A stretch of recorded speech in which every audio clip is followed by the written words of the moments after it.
اعوذ باللہ من الشیطان الرجیم، بسم اللہ الرحمن الرحیم۔ اردو پوائنٹ 313 کے ساتھ ہم آپ کی خدمت میں ایک نئی ویڈیو لے کر حاضر ہوئے ہیں۔ آج کی ویڈیو کا عنوان ہے یاجوج ماجوج۔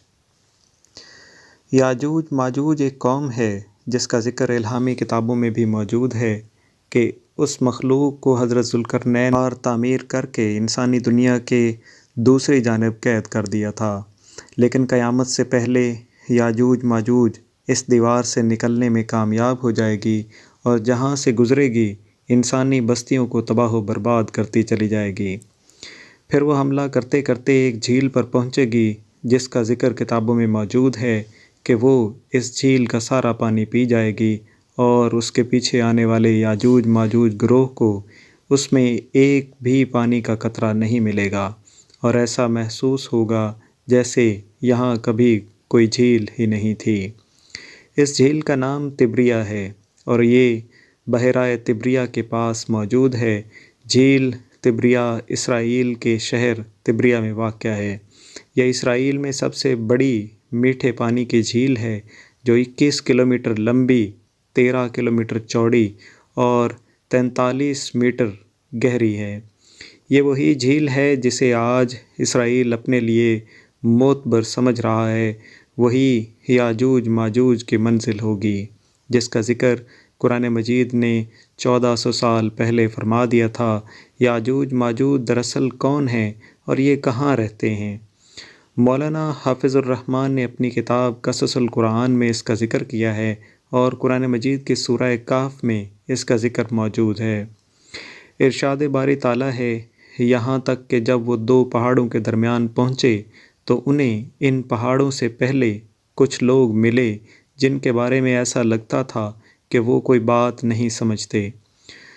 مفسرین و محققین نے لکھا ہے کہ حضرت ذوالقرنین حیدر سفر کرتے وہاں جا پہنچے جو آرمینیا اور آذربائیجان کے نزدیک واقع ہے۔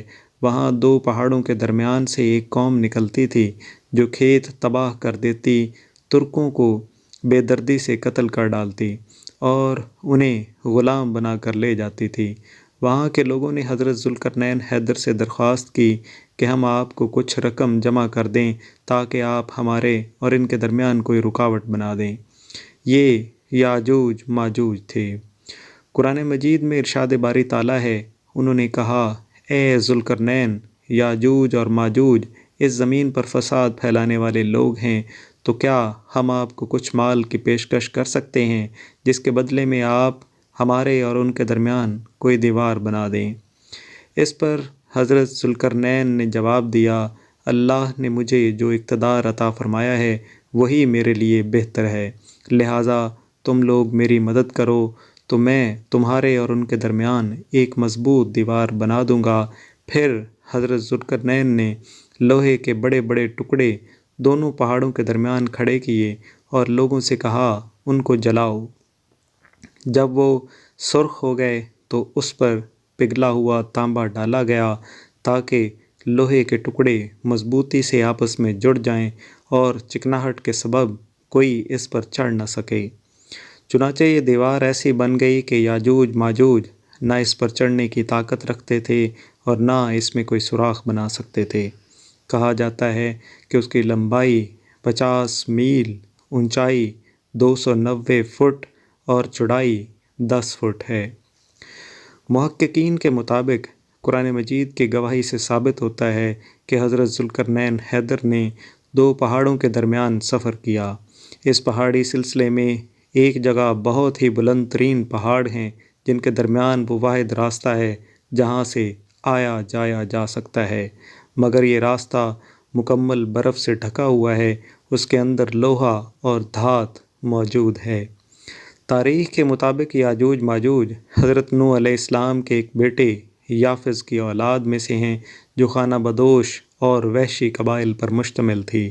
ان کی تعداد بہت تیزی کے ساتھ بڑھی۔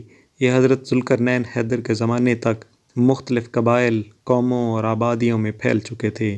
روایت میں آتا ہے کہ تب سے اب تک یاجوج ماجوج اس کوشش میں لگے ہوئے ہیں کہ کس طرح دیوار کو گرا کر باقی دنیا سے جا ملیں۔ یہ روز دیوار کو توڑتے ہیں۔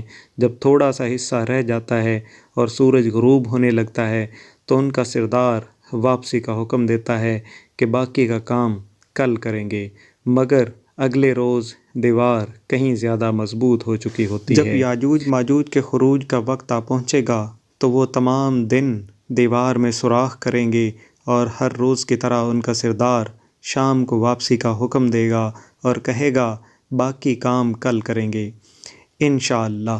اس سے پہلے کبھی انہوں نے یہ الفاظ استعمال نہ کیے۔ ان الفاظ کی برکت سے دوسرے روز دیوار کو ویسا ہی پائیں گے جیسا چھوڑ کر گئے تھے۔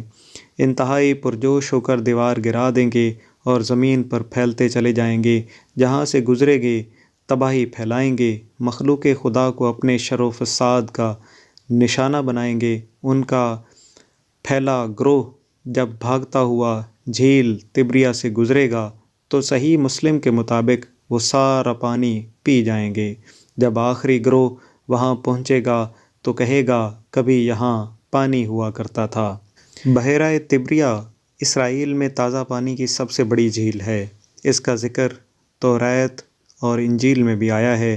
حضرت عیسیٰ علیہ السلام نے بڑا حصہ اس جھیل کے ساحل پر گزارا۔ یہاں سے قتل و غارت کرتے ہوئے یاجوج ماجوج بیت المقدس تک پہنچیں گے اور اعلان کریں گے کہ زمین پر ہمارا قبضہ ہو چکا، اب ہم آسمانوں پر بھی اپنا قبضہ کریں گے اور آسمان کی طرف تیر پھینکیں گے جو خون آلود واپس آئیں گے، کوئی ان کا مقابلہ نہ کر پائیں گے۔ حضرت عیسیٰ علیہ السلام اللہ کے حکم سے مسلمانوں کو لے کر کوہ طور پر پناہ لیں گے اور عام لوگ محفوظ مقامات پر بند ہو کر اپنی جانیں بچائیں گے۔ مولانا حافظ الرحمن نے اپنی کتاب قصص القرآن میں لکھا ہے کہ حضرت عیسیٰ علیہ السلام اور تمام مسلمان مل کر اللہ سے دعا کریں گے یہ ان سے جان چھڑا دیں، پھر اللہ تعالیٰ ان کے گردنوں میں ایسا کیڑا پیدا کرے گا جو ان کی موت کا باعث بنے گا، پوری زمین ان کی لاشوں سے بھر جائے گی، پھر اللہ کے حکم سے بارش برسے گی جو زمین کو ان تمام لاشوں سے پاک کر دے گی۔ یاجوج ماجوج کے نکلنے کا وقت ظہور مہدی علیہ السلام پھر خروج دجال کے بعد ہوگا۔ اس وقت حضرت عیسیٰ علیہ السلام نازل ہو کر دجال کو قتل کر چکیں گے۔ ان کے نکلنے کی ایک علامت بحیرہ تبریہ کے پانی کا تیزی سے کم ہونا بیان کیا جاتا ہے، جس کا حدیث مبارکہ میں بھی ذکر ہے، اور یہی وہ وقت ہوگا جب قیامت قریب ہوگی۔